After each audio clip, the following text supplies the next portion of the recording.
welcome back to the YouTube channel. This is 3 Point Spanish King here, Lucas here, and today's guest, we have got Michael, that is here to review the last day of a fantastic test match. Nonetheless, all the drama at the end of the day, it was a brilliant test match, and Michael was here, a little bit more happier than he was yesterday. He was very down. Because he thought New Zealand blew it, but they have saved. And any saving a game in India is very good. It's very hard to do, extremely hard to do. But Michael, New Zealand did it. Even though it got a bit comical at the end, New Zealand managed to hold on for a draw. Yeah, and that was it. New Zealand, with 3.5 hours to go, there was only two options: New Zealand lose or a draw, and we got the best one of those two options. We didn't do it with much to spare. Ajaz Patel having to play out about 8 overs was not really ideal. But look, the funny thing was it was our spinners that actually did it. We've got these 4 spinners in the team, although that's counting Williamson. They averaged about 160 balls per dismissals. The rest of the team, the batsmen, averaged about 10 balls per dismissal. So the spinners actually were the ones that did the job. Somerville batted 100 balls. Ravindra batted 90. Patel batted 30, not undefeated, and Williamson batted about 100 as well. So, I mean, it was. There's a point where maybe having the knowledge of what the spinners are trying to do gives you a little bit of an advantage when you're facing it, or maybe it just happened to be one of those things. Absolutely, I agree with that. Sorry, what was that? I said I absolutely agree with that because they can read the ball better than probably non-spinners can, if that makes a little bit more sense. Yeah, I think you have an instinct for what the spinners are trying to do because you sort of know what you'd be trying to do. And so I think we saw that the advantage of having lots of spinners didn't pay out when we were fielding, where it was all about our quicks, but it did pay out when we were batting. Look, it was a good performance by New Zealand. It wasn't a great performance, and that's pretty exciting as a New Zealand fan that we can have a draw in India where we bat out the last day to save the test, and there's still lots of room for improvement. It's in the past that would be a remarkable achievement, but this team's actually good enough now that we're expecting more, and I think that in itself is wonderful. The fact that this is not going to be quite as celebrated as it would have been 5 years ago, because this team, we expect higher of them now, and that's a good thing. Were you surprised that Axar Patel, who did a lot of damage on that first innings, did not bowl as much late to try to win into the game, albeit Jadeja was the one taking wickets? But would there be a good argument that Axar Patel could have been on the other end that Ashwin was on? Maybe, but it's good to be able to have the ball going both ways. And I thought Ashwin looked the most dangerous of the 3 bowlers. Axar Patel, I mean, his best delivery is the one that doesn't spin. That's where he gets all his wickets. And if you know that and you start playing for it, he's probably a little bit easier to set up and defend against than say Jadeja or Ashwin, where you sort of don't know which way it's going to be going. You don't know there's a lot more variation there. And Jadeja is so good at using the crease and using angles that I think I can understand why they went that way. You give it to the 2 pros, and they almost did it, but they didn't, and that's a wonderful thing. Yesterday we were talking about how in New Zealand, they might have a little bit of problems batting in the early session because the early session was doing a little bit more hard to bat than the afternoon session. So that was completely reversed. In New Zealand, New Zealand, they went to lunch and you're thinking, oh, gee, well, this is good. They'll probably call this off by the middle of 10 overs after tea. But as the game went on, were you thinking, oh, look, here we go again. Here's a collapse. It's going to be all over very quickly. Very, very much. I mean, you can't be a New Zealand fan for as long as I have been without seeing some terrible collapses. And this felt like another one loading. I mean, the first game that I went to outside of Auckland, I drove down to Napier like an 8-hour drive, 10-hour drive or something. Spent the night in Taupo on the way, went down to Napier for the game, and saw New Zealand get beaten by Zimbabwe. So my experience, I've got good reason for pessimism, but it's nice to actually, I've been and watched New Zealand get beaten in South Africa. I've watched New Zealand get beaten in the West Indies. Maybe I shouldn't go to matches, but look, there's sort of that nagging doubt: is this going to be business as usual where we collapse in a big heap? And it wasn't. We held tough and we did it, and that was it's a really good result from where we were at. And with the New Zealand players, this team that was playing in this Test match, who caught your eye? Who was the one that really stand out for you, and who was the one you found the most disappointing? Look, the most disappointing was Ajaz Patel. I genuinely thought he was going to be better than that. He is a wonderful bowler, and on his day, he's ripped out Pakistan, he's ripped out Sri Lanka, he's taken wickets of players that are good at playing spin, but he didn't really look like he was offering very much at all in that first match. It was only a couple of times where he even built pressure. So he was a bit disappointing. The guy who was the biggest positive was Jameson. I think, we didn't know how he was going to go in those conditions. It's I thought he was fantastic. Yeah. One thing doing it in New Zealand and doing it in England, but doing it in India, that's pretty exciting. And I mean, Southee, we've sort of he's come up by stealth, but in the last third of his career, he's averaged 22 and about 5 wickets per test. I mean, that's serious. That's Richard Hadley sort of numbers. That's ridiculous. And you haven't really. It's been hard to notice that he's sort of done it. He's done it by stealth almost, but he's now. I mean, that's the other thing. Watching him in conditions that are not particularly helpful, dominating batsmen, that are high quality batsmen. It was good to see our 2 quicks, and I look forward to seeing how Wagner goes in the next test. Well, I said to you this about Jamison. I think he now needs to be put in that Hazelwood Cummins category. He is right there with him now. He's now done this, albeit one test in Asia, but he's now done this in all conditions. He's done it in New Zealand, he's done it in England, and now he's done it in India. What has been the most surprising thing with Cole Jamieson?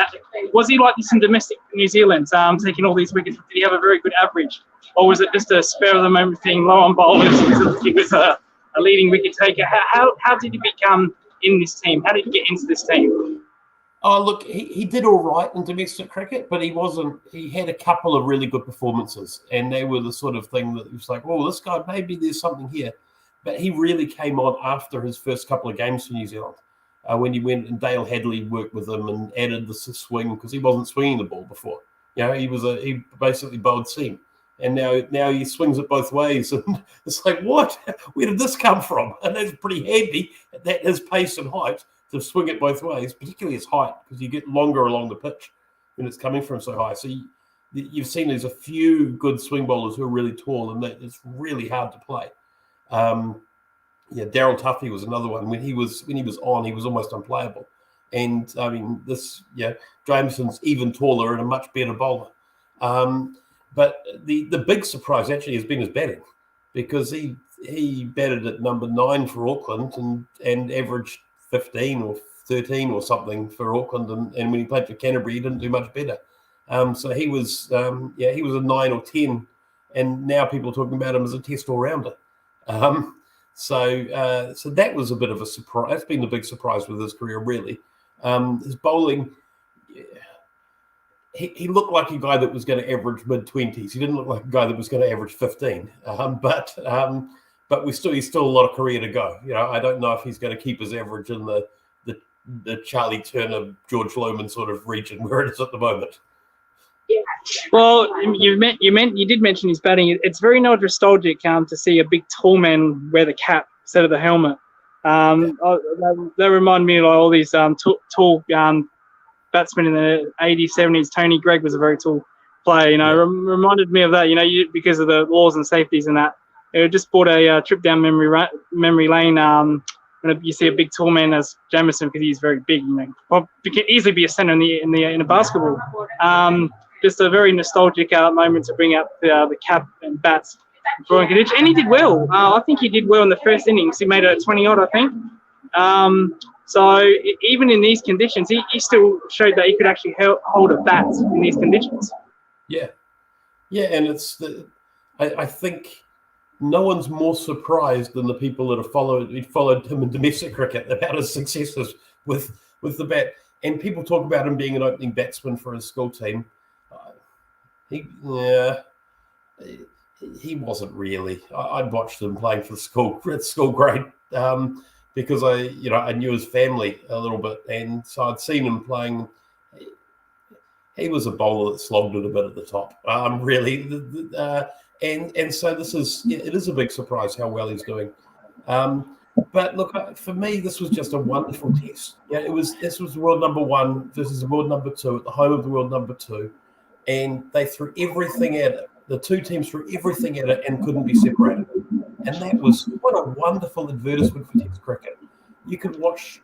Even though the scoring rate was low, even though the pitch wasn't conducive to a fast pace, the two teams really put everything out there, and you ended with a finish with that sort of drama. It was wonderful Test cricket. And we've basically covered this day in this Test match. So we'll move on to the next Test match in Mumbai. What is there any changes that you would see? Would you bring in Wagner or I made this decision before the start of play, the point toss. I said they made a mistake in not playing Wagner over Southey. Well, Southey was absolutely fantastic. So I got that one horribly wrong as well. So would you bring in anyone, or would you just keep the same, or anyone in the batting? Keep your lineups. What would you do in the second test? So I'd definitely bring in Wagner. That's hands down. He's coming in. The next question is who for? Does he come in like Ajaz Patel is our best spinner without a doubt, but probably Mitchell Santner is our second best spinner, who's an all-rounder and a left armer, and so potentially you bring in Santner for Ravindra because Ravindra just didn't really build pressure at all, and then bring in. And then if you've got Santner, you probably don't need Ajaz. You probably Santner and Somerville is a better combination. So the idea of maybe having Wagner come in for Ajaz, and so you've got Somerville and Santner bowling. That's one possibility, or else just a straight swap. Somerville out, Wagner in. And that's another option, or Ajaz out and Wagner in. But whatever happens, Wagner needs to be in this team because when Saha was batting, he needed someone who could bowl left arm round the wicket at his throat, and he was going to hit it up in the air and get out. But we didn't have anyone to do that. And sure, not everyone. Most teams don't have someone who can bowl fast left arm bounces time after time. But we do. We've got someone who can do that. And it's such a unique skill. No one's used to facing it. We need to do it more. We need to get him back in. Is Conway? Is he a chance to come back in, or is he still injured with that finger? He's got a broken hand. Okay. Yesterday you mentioned that you weren't happy with the keeping choices. Would you make a change? The next Test match, or no? No, I mean Tom Blundell's going to be keeping. They're not going to move Tom Latham. Yep. Especially after when they get 96 and 50 something. I mean, you're not going to drop him. You're not going to change his position. With Conway not there, you don't really have many other options as an opener. Yep. Ravindra is an opener. It shouldn't really be batting at number 7. But do you change the whole team around? And then what do you do with the extra batting spot? Who are you going to pick in it because Conway's injured? You pick Daryl Mitchell, but if he's not bowling, you're picking 2/3 of a player. So, and he's not going to bowl on these pitches. So, I think probably just Wagner in and one of the spinners out. And speaking of the debutant, how did you see his game? Oh, look, he was really good in his batting at the end, especially spin is not something he's known for being really good against. Yeah. And he handled that really well. First innings, we didn't see much from him. With the ball, he looked like a club player playing against pros. And he wasn't taken to task because he's a reasonable bowler, but he didn't have anything to challenge them, really. There was not much. There was no pressure created by him. And if you're not creating pressure, you probably shouldn't be bowling in a test match. Okay, so we've basically covered the next test match, and we can't really talk about that. We'll talk about that before the toss or the day of the game. We've covered this test match. Michael, thank you for reviewing all these days. All these 5 days. I must say, it was a thrilling test match. I think this is good for cricket, and personally, I think this is what needed. Very good, hard, honest test match cricket. What are your thoughts on this match? Yeah, I loved it. I mean, it was. You're exactly right. There was neither team was giving an inch. They were both putting everything. And they were both cautious about the opposition. Like neither team went too hard in attack often because they were aware that if they did, they could. The game could slip away from them very quickly. And so both teams. It was like a. It's like when you watch two really good boxers they've got a really good defense, and you watch 12 rounds of them not hitting each other. It was a little bit like that, but it was it was absorbing. It was the sort of cricket that had a grandstand finish for the casual fans, but for those of us that enjoy the subtleties, there was a lot of subtlety in it. And my final question before we let you go. What did you think of the other debut for India, Iyer? What did you make of his performance?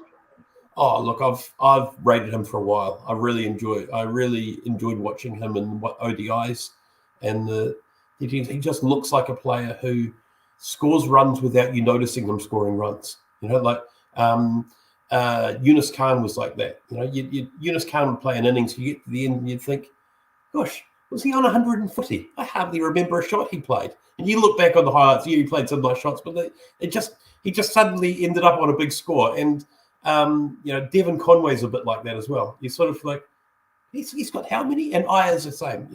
He just scores runs and just gets the job done.